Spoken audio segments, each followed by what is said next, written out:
আসসালামু আলাইকুম। লাস্ট ক্লাসে আমরা জাতীয় বিশ্ববিদ্যালয়ের ২০২৪ সালের অনার্স দ্বিতীয় বর্ষ পরীক্ষার ফরম পূরণের বিজ্ঞপ্তি নিয়ে বিস্তারিত আলোচনা করেছিলাম। জানুবিডির আজকের ক্লাসে তোমার হাতে থাকা স্মার্টফোনটি ইউজ করে কিভাবে খুব সহজে এই ফর্ম ফিল আপের কার্যক্রমটা কমপ্লিট করতে পারবে তা নিয়ে বিস্তারিত আলোচনা করব। খুবই সহজ একটা প্রসেস। কয়েকটা মিনিট সময় নষ্ট করে আমাদের ভিডিও জুড়ে সাথে থাকো। আশা করছি কোনো সমস্যা ছাড়াই এই ফর্ম ফিল আপটা কমপ্লিট করতে পারবে।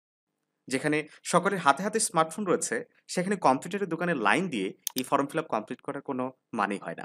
শিক্ষার্থী বন্ধুরা, যদিও আমরা পিসি থেকে এই ফর্ম ফিল আপের কার্যক্রমটা বা প্রসেসটা দেখাবো, সেম প্রসেসটা তোমরা মোবাইল ফোন থেকেও ফলো করতে পারবে।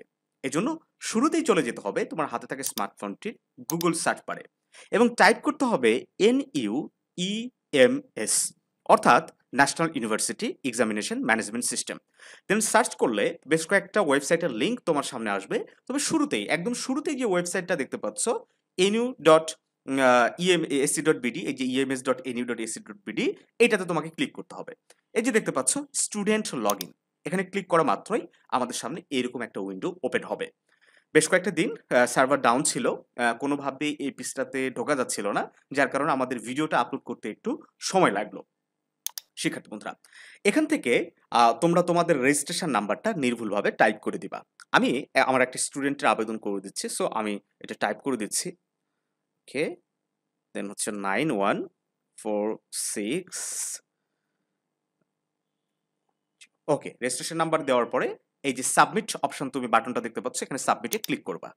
ক্লিক করলেই স্টুডেন্টের যে আমাদের প্রোফাইল, হ্যাঁ, জাতীয় বিশ্ববিদ্যালয়ের অধীনে যে আমাদের প্রোফাইলটা রয়েছে, সেই প্রোফাইলে নিয়ে চলে আসবে। এখান থেকে একটা বিষয় খেয়াল রাখবা, এই যে উপরের দিকে নামটা ঠিক আছে কিনা, এই যে দেখতে পাচ্ছ এই জায়গায় তোমার নাম থাকবে। যদি নাম ঠিকঠাক থাকে তাহলে বুঝবা যে তোমার রেজিস্ট্রেশন নাম্বারটা এন্ট্রি করা ঠিক আছে। তো এখান থেকে যেহেতু আমরা ফর্ম ফিল আপ করবো, এই যে ২ নাম্বার অপশন একটু মনোযোগ দিবা। এই যে হোম, তারপরে ফর্ম ফিল আপ, এই ফর্ম ফিল আপ অপশনটাতে আমরা ক্লিক করব। ক্লিক করলে আরেকটু জুম আউট করে দেই। এই যে দেখো, এখানে একটা নোটিশ আমরা দেখতে পাচ্ছি যে form fill up for bachelor degree honours part 2। যদিও জুম করার ফলে এটা একটু ঝাপসা হয়ে যাচ্ছে। হ্যাঁ, এখন তো ক্লিয়ারলি বুঝতে পারতেছো, তাই না?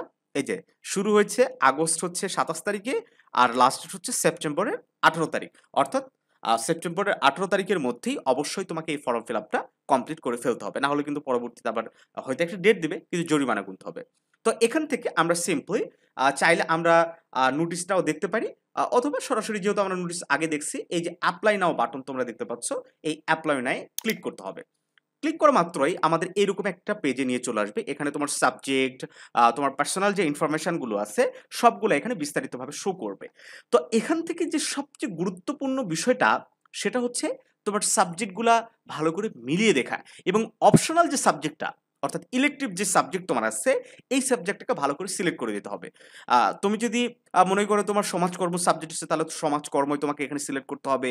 বাংলাদেশের সংস্কৃতি এবং কালচার, ওইটা যদি থাকে ওইটা তোমাকে সিলেক্ট করে দিতে হবে। হুম? এটা খুব ভালো করে তোমাকে সিলেক্ট করে দিতে হবে, যার যেটা আছে। এটাতে যদি ভুল করো তাহলে কিন্তু প্রবলেম হবে। আর যে মেজর সাবজেক্টগুলো, এগুলো সবার জন্য একই। এগুলাতে কোনো সমস্যা নেই। যেটা আছে সেটা তো সিলেক্ট করাই আছে। তো এখান থেকে আমি আমার স্টুডেন্টের যে ইলেকটিভ সাবজেক্ট, সেটা আমি সিলেক্ট করে দেই। আমার স্টুডেন্টের হচ্ছে সমাজবিজ্ঞান, বাংলাদেশের সমাজবিজ্ঞান। আমি সিলেক্ট করে দিলাম। তো সিলেক্ট করে দেওয়ার পরে এরকম একটু লোডিং নেওয়ার পর সিলেক্ট হয়ে যাবে। আমার একটু যদি আমি জুম আউট করে দেখাই, এই যে তোমরা এখানে কিন্তু দেখতে পাচ্ছ মোট কত টাকা, এটা কিন্তু চলে এসেছে। অর্থাৎ আমার ফর্ম ফিল আপের ফি আসছে হচ্ছে ২৬০০ টাকা। এর সাথে আনুষঙ্গিক আরো কিছু খরচ যুক্ত হয়ে আমাকে কলেজে জমা দিতে হবে। তো যাই হোক, ২৬০০ টাকার সাথে সর্বোচ্চ তোমার ধরে নাও ১,০০০ টাকা হয়তো লাগতে পারে। এটা কলেজের উপর ডিপেন্ড করছে। আমি কিন্তু এটা একবারে ফিক্সড এটা আমি বলছি না। কারণ একক কলেজের উপর এই ফিটা এককভাবে ডিপেন্ড করে। বেসরকারি কলেজে ৮ থেকে ১০,০০০ টাকা খরচ হতে পারে। আবার জেলা শহরে একটা সরকারি কলেজে হয়তোবা ৪,০০০, ৫,০০০, ৫,৫০০ টাকাও পর্যন্ত খরচ হতে পারে। তবে এখানে একটা বিষয় আমি উল্লেখ করতে চাই, সেটা হচ্ছে যে জাতীয় বিশ্ববিদ্যালয়ের আমাদের সম্মানিত মাননীয় ভিসি স্যার, উনি সংস্কার উন্নয়নের কথা বলে একেবারে মুখে ফেনা উঠিয়ে ফেলেছেন। আ তবে এটা কি ধরনের উন্নয়ন আমার বোধগম্য না, যে ফর্ম ফিল আপের যে বাড়তি আগে থেকেই একটা চাপ ছিল, হ্যাঁ? ফর্ম ফিল আপের ফি এমনিতেই বেশি। তার উপর উনি আরো ৳১০০ করে প্রতি সাবজেক্ট প্রতি বাড়িয়েছে। আগে প্রতি সাবজেক্ট প্রতি ফর্ম ফিল আপ ছিল ৳২৫০। মানে পূর্ণপত্র, আর এখন তিনি করেছেন ৳৩৫০। আমি জানি না এটা কেন। তবে এটার প্রতিবাদ হওয়া দরকার। স্টুডেন্টরা বা অনলাইনে অনেকেই প্রতিবাদ করছে। এখন বাকিটা ভিসি স্যারের দেখার ব্যাপার। উনার উচিত এটা কমানো। তো যাই হোক সেটা আলাদা বিষয়। এখন এখান থেকে এই যে ছোট্ট করে নিচের দিকে দেখো, আ একদম নিচের দিকে আসলে তুমি দেখতে পারবা মোবাইল নাম্বার। এই মোবাইল নাম্বারটা অবশ্যই তোমাকে এখানে ঠিকভাবে দিতে হবে। ভুল করা যাবে না। যদি ভুল করো সেক্ষেত্রে হয়তো তোমাকে কলেজে গিয়ে আবার কারেকশন করে নিতে হবে। তো আমার ওই স্টুডেন্টের ফোন নাম্বারটা আমি দিয়ে দিচ্ছি 017 দেন হচ্ছে ৬৮ তারপর হচ্ছে 40 ওকে। দেওয়ার পরে এখান থেকে এই যে সাবমিট নিচের সবুজ বাটন তোমরা দেখতে পাচ্ছ, এই সাবমিট অপশনে ক্লিক করতে হবে। আর কোনো কিন্তু কাজ নাই। তারপর তুমি পুরো বিষয়টা আরেকবার একটু দেখে নেবে সাবজেক্টগুলা। ইলেকট্রিক সাবজেক্ট ঠিক করা বা সিলেক্ট করা ঠিক আছে কিনা। দেওয়ার পর সাবমিট। আবার তোমার থেকে এটা কনফার্মেশন নিবে যে তুমি কি আসলে সিউর? হ্যাঁ, আমি সিউর সবকিছু আমার ঠিকঠাক আছে। ইয়েস করে দেওয়ার পরে আমাকে একটা পেমেন্ট স্লিপ তারা দিবে। হুম? এই পেমেন্ট স্লিপটা ডাউনলোড করে আমার কলেজে কিন্তু নিয়ে যেতে হবে। এই যে আমার ফর্ম ফিল আপটা কমপ্লিট হয়ে গেছে। কোন সাবজেক্ট এখানে আছে সবগুলো এসেছে। এখান থেকে আমাকে যেটা করতে হবে আ আমি একটু তোমাদেরকে দেখাই। এই যে অ্যাপ্লিকেশন ফর্ম তোমরা দেখতে পাচ্ছ? এই যে কোণার দিকে ডান সাইডে অ্যাপ্লিকেশন ফর্ম এটাকে তোমাকে সিম্পলি কি করতে হবে? ডাউনলোড করে নিতে হবে। এই যে চলে এসেছে। এখানে ২ টা পার্ট আছে। একটা হচ্ছে কলেজ কপি আর একটা হচ্ছে তোমার কপি।